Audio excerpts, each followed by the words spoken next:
Anak-anak sekalian, bagaimana kabar kalian hari ini? Sehat, luar biasa.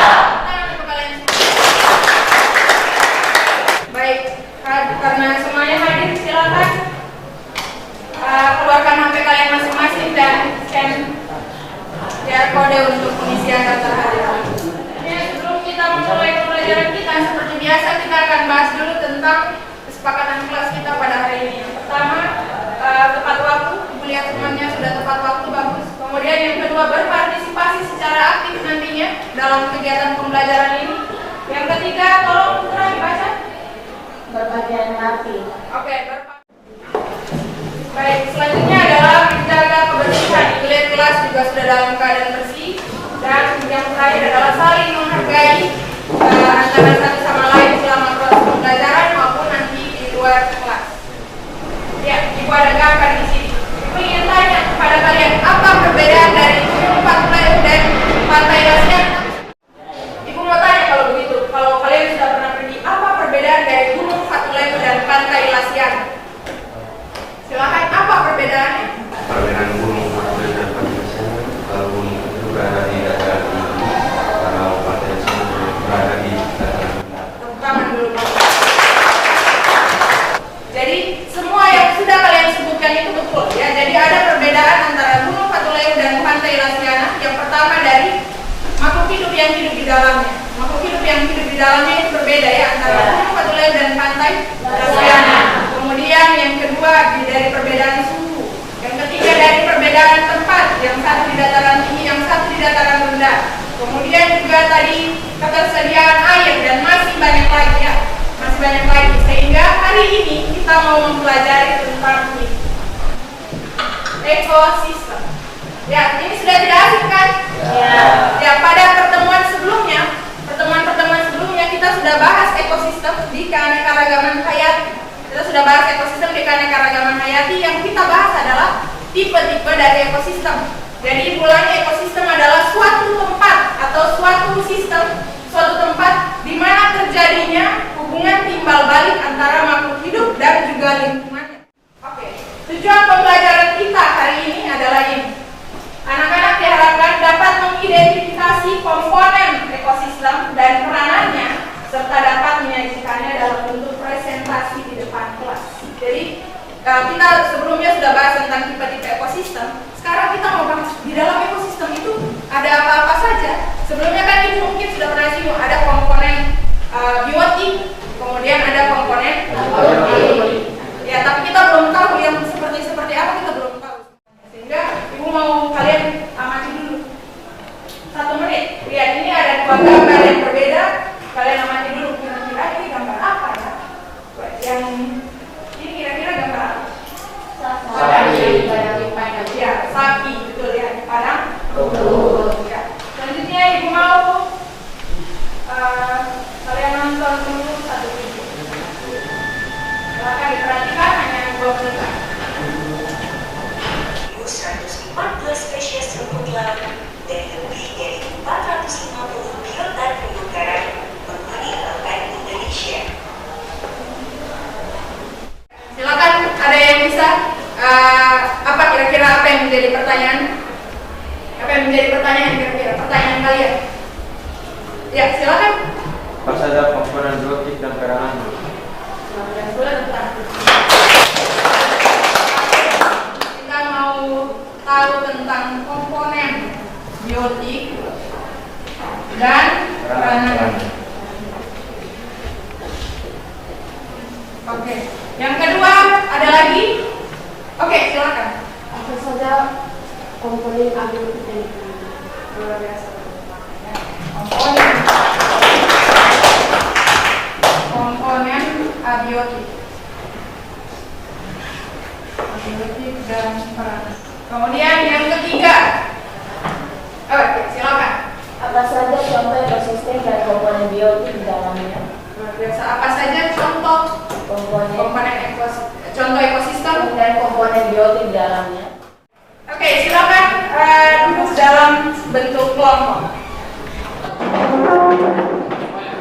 Oke, dari kelompok 1.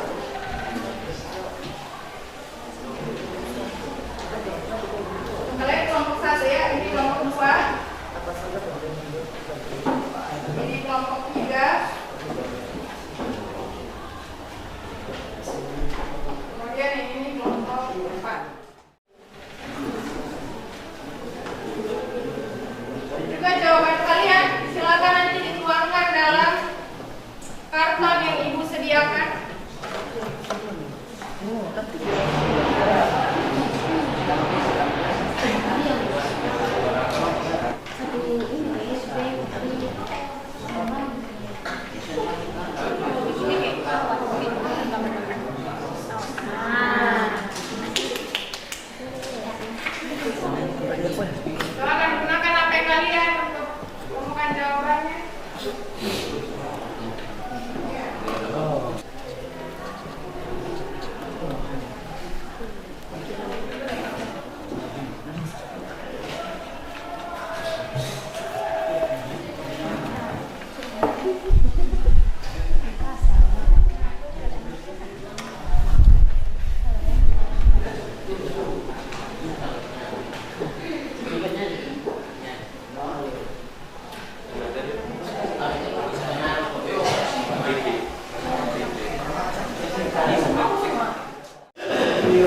Dengarkan ke sini, ibu punya games. Jadi kelompok ini, kelompok 1 dan kelompok 2 adalah tim hitam.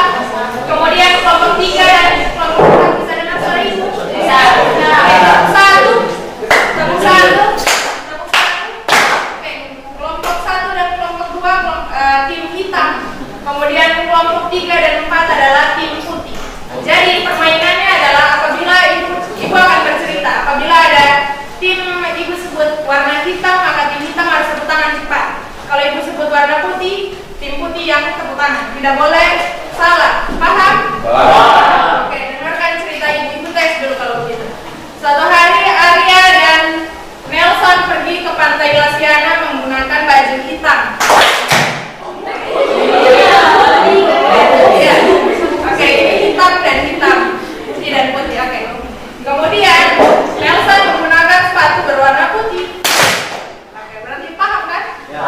Oke, dengarkan ceritanya baik-baik.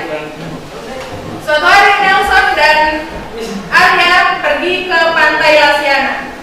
Nelson menggunakan baju warna putih dan Arya menggunakan baju warna putih. Pada saat mereka berjalan ke pantai Lasiana, ternyata pantai Lasiana sangat indah. Selanjutnya adalah saatnya presentasi. Silakan kelompok 1 maju tempelkan jawabannya. Oke, silakan teman-temannya yang lain bentuk barisan yang rapi. Moderatornya siapa? Oke. Kemudian komentarnya. Presentasi. Oke.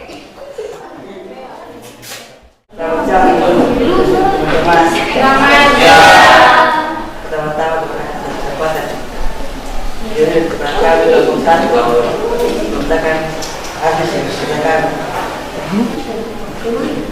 organisme heterotrof atau monomet adalah organisme yang boleh makanan dengan memakan organisme autotrof atau memakan sesama organisme heterotrof.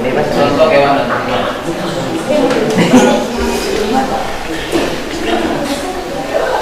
Silakan.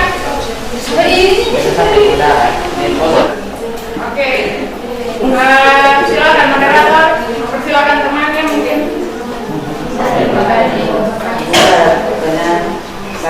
silakan. Ya, mungkin ada yang mau bertanya atau menanggapi? Semuanya sudah jelas dengan jawaban dari kelompok 1?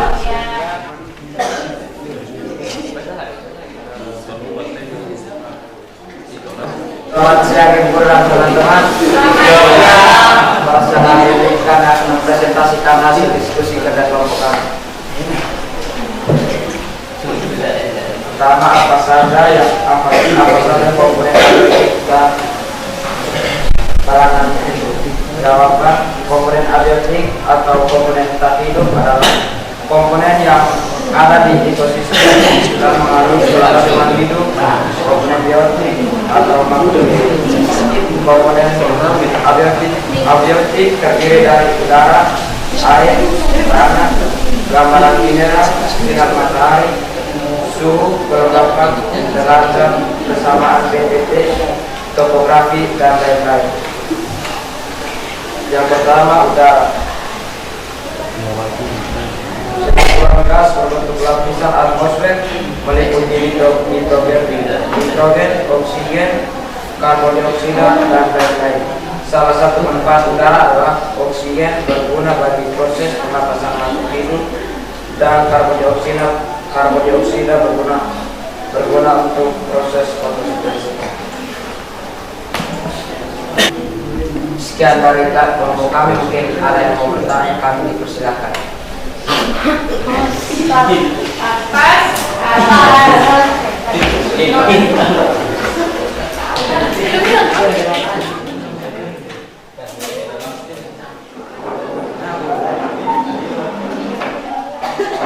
Karena itu mempresentasikan dengan keseluruhan.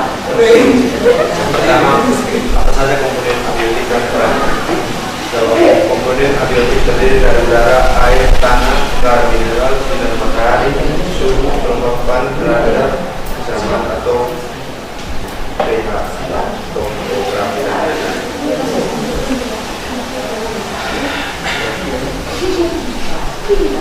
Tanah terbentuk dari suatu batuan menunjukkan senyawa dan terbentukkan mineral.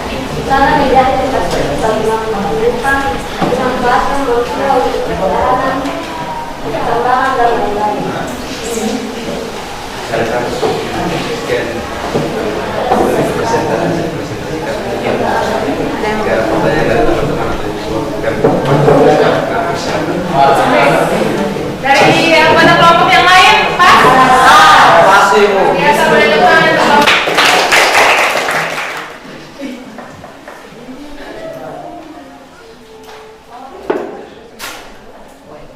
Oke, baik.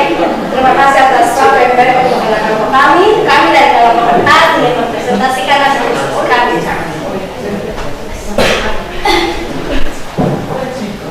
Baik, di sini ada ekosistem kali. Komponennya yaitu ikan, berudu, kakap, dan tumbuhan air. Dan ekosistem pada padang rumput, komponen biotiknya itu adalah sapi, kerbau, domba, kambing, rumput, pohon, dan serangga. Berikutnya ekosistem akuarium. Komponen biotiknya adalah ikan hias dan tumbuhan air. Oke, sekian dari kami. Bila ada pertanyaan, kami persilakan. Ada pertanyaan untuk kelompok 4?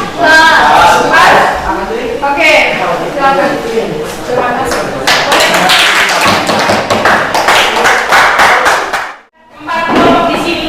Yang pertama, tegaskan lagi. Yang pertama pertanyaannya adalah apa komponen bisa dimasuk oleh ibu? Iya. Teman-teman ya. Yang pertama adalah apa saja komponen biotik dan juga peranannya di lingkungan. Ya, yang pertama komponen biotik terdiri dari organisme autotrof atau produsen. Organisme autotrof atau produsen adalah organisme yang dia membuat makanannya sendiri, ya, membuat makanannya sendiri melalui proses fotosintesis. Dalam hal ini adalah tumbuhan.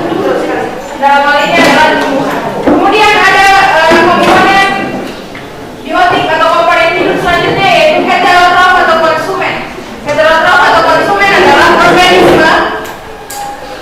organisme yang dia dalam memperoleh makanannya dia mengkonsumsi organisme autotrof atau produsen, atau dia juga dapat memakan organisme sesamanya atau organisme heterotrof sesamanya untuk memperoleh makanan.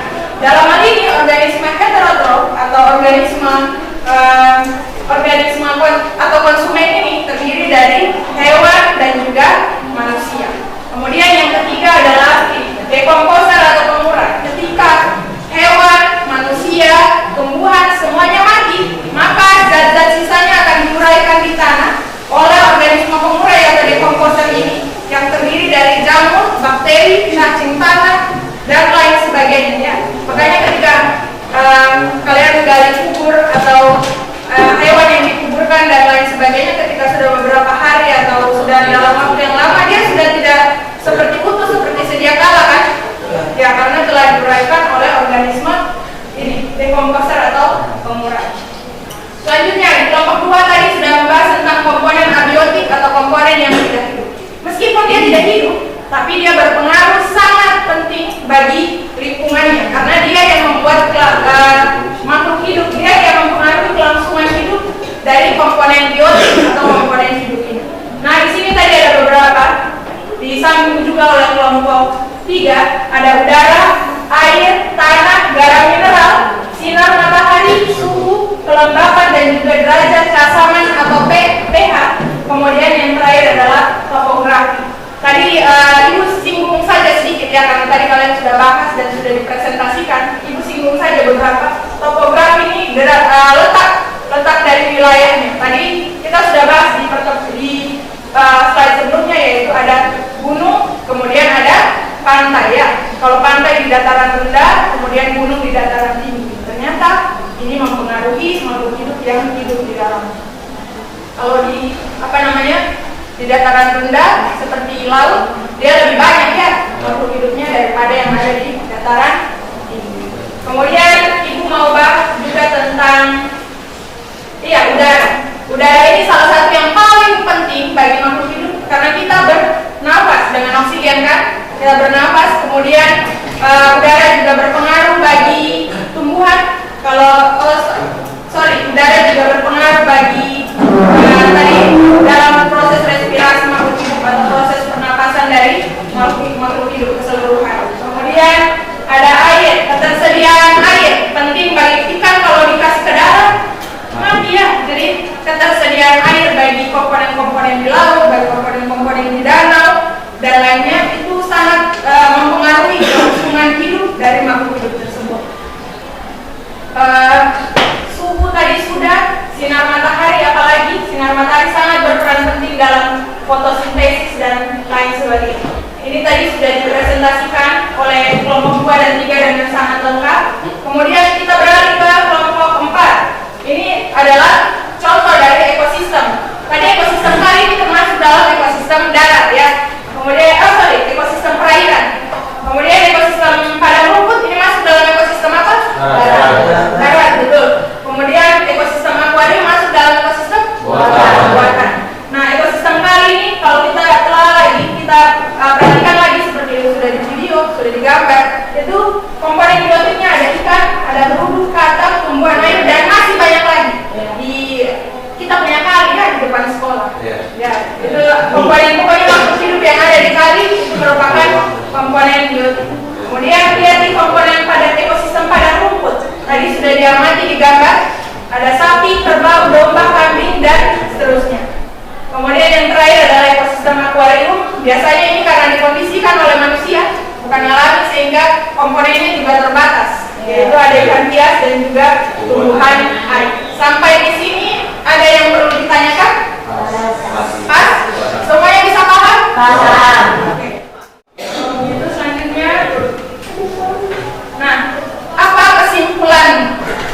Silakan. Ada yang mau memberikan kesimpulan untuk kita semua? Apa kesimpulanmu? Ya, silakan Putra, boleh.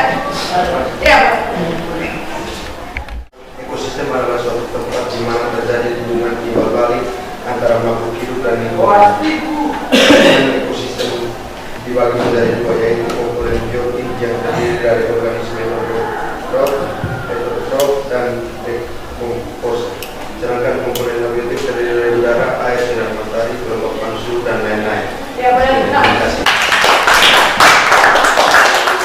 Oke, ada lagi mungkin yang mau memberikan kesimpulan? Oke, silakan. Baik, kesimpulannya dari materi kita hari ini, semua komponen biotik dan abiotik saling mempengaruhi satu sama lain di dalam ekosistem, menciptakan keseimbangan ekosistem. Oleh karena itu, kita harus menjaga ekosistem kita untuk menciptakan keseimbangan ekosistem yang berguna bagi keberlangsungan hidup dari makhluk hidup. Ya, boleh.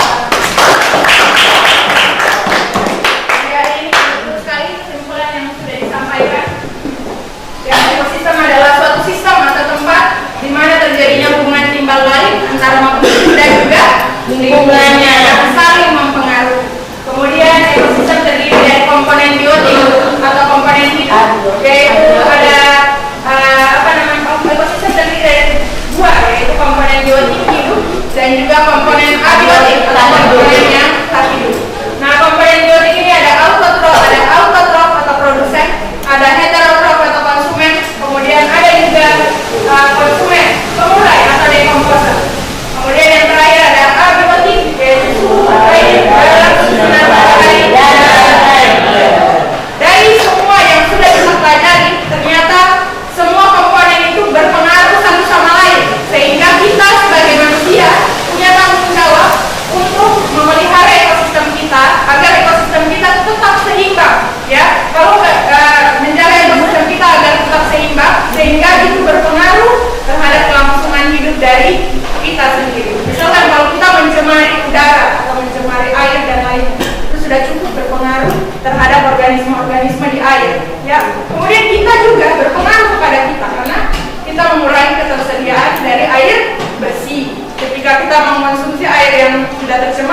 tanggung jawab untuk menjaga ekosistem kita. Oke, terima kasih. Boleh tepuk tangan. Selanjutnya saatnya refleksi dan juga evaluasi. Ibu akan bagikan lembarnya di sini. Silakan kalian isi data diri kalian, kemudian kalian isi. Refleksi ini berkaitan dengan perasaan kalian setelah mengikuti pembelajaran. Kemudian evaluasi adalah sedikit soal untuk ibu ketahui bagaimana tingkat pemahaman kalian setelah mengikuti pembelajaran.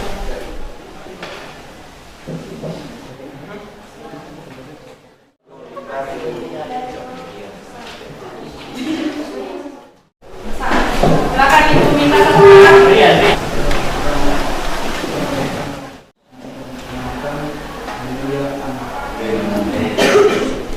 Ini dia. Belajar bukan untuk bersaing dengan siapapun. Belajar juga bukan untuk ranking semata, karena ranking itu hanya dampak dari proses belajar yang sungguh-sungguh.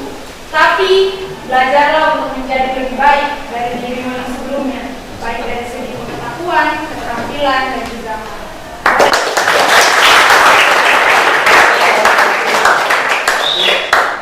demikian pembelajaran biologi kita pada hari ini.